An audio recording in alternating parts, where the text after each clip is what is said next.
In this tutorial, we'll take a look at the work time reporting capabilities of Polarian. When you process a work item, you can record the time you spent working on it in the Time Spent field.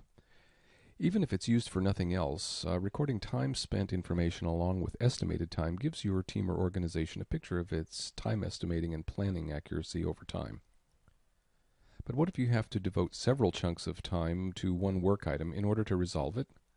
That's not a problem. You can log what's called a work record for each chunk. If you're looking at the light form, which hides some fields, click the gold bar to show the normal form with all fields. Then scroll down to the Work Records section. And this is where you can log your different time chunks. To log a new work record, just click Edit. By default, the work record will be for you. If you have permissions to create work records for other users, you can do that simply by selecting a different user in the list. Specify the date when you worked on the item. The current date is entered by default, and there's a date picker if you need to set a different date. Then you enter the amount of time you spent working on the item.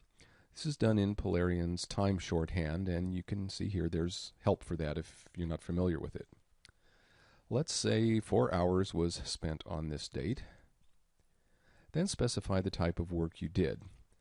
The values here are defined by the project administrator in the project configuration, so what you actually see on your system could be different.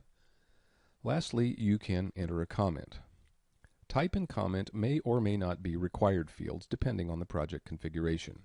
In this project, type is required, comment is not. If you spent more time on different days and you just procrastinated about recording your time until Friday afternoon, you can add another row and enter all the blocks of time that you worked on this item. Notice the option to update time spent and remaining estimate fields. Assuming these fields do in fact matter to your project managers, this is a handy thing to keep checked. The aggregated time of all your work records for this item will be automatically used to update these fields when you save the changes. So you never have to remember to scroll up and do that. We've just seen how you can record work time in individual work items, and that time logging is available with all Polarian flavors and licenses. If you have Polarian ALM, you get another and very robust option for logging work time, the Timesheet tab.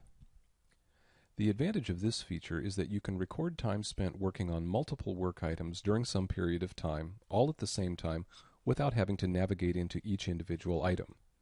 This is especially handy if you need to report time on a weekly or monthly basis, for example.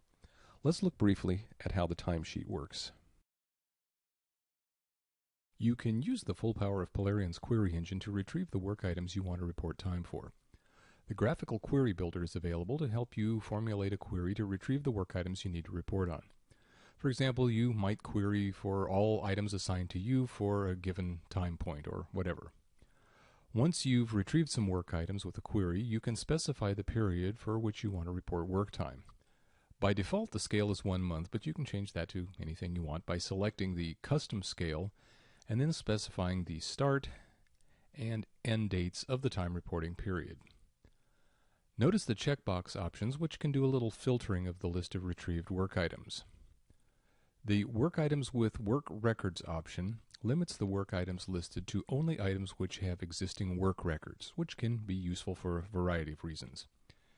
If you have collaborated with others on some work items and your colleagues have created work records for their time in those items, their work records are included in the view unless you check the My Work Records option. Assuming that you're using the timesheet to report your own time, you don't need any work records but your own, and that's what this option gives you and why it's checked by default. The rest, it's pretty simple. Just enter the amount of time you spent on each work item on a specific date. Then maybe at this stage you discover you forgot to create a work record for time spent on some item. If work records are the basis for billing clients or customers in your organization, then you'd really better create one. You'll be glad to know that you can do it right here from the timesheet. Just select the date and the work item, and then click New Work Record Info. The data fields in the dialog are the same as those in the Work Records section of the work item, which we saw earlier, so you can report time spent and create a work record for the selected work item all at once. When you're done entering time, click Save. If you have a lot of time to report, save often. For example, if a network glitch causes you to lose server connection after you just entered 30 time blocks, well, I need say no more about that.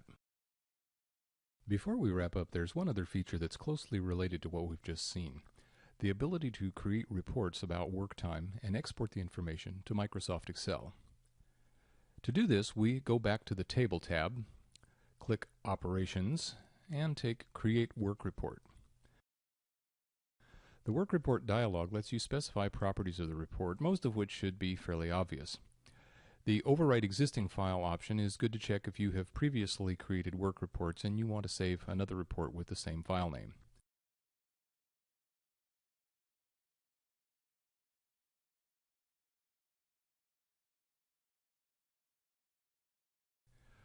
The most powerful thing here is the grouping field. You can group elements in the exported report in many different ways, from very simple to fairly complex. You'll want to experiment with this feature in different sets of work items to really get a feel for what your possibilities are with it.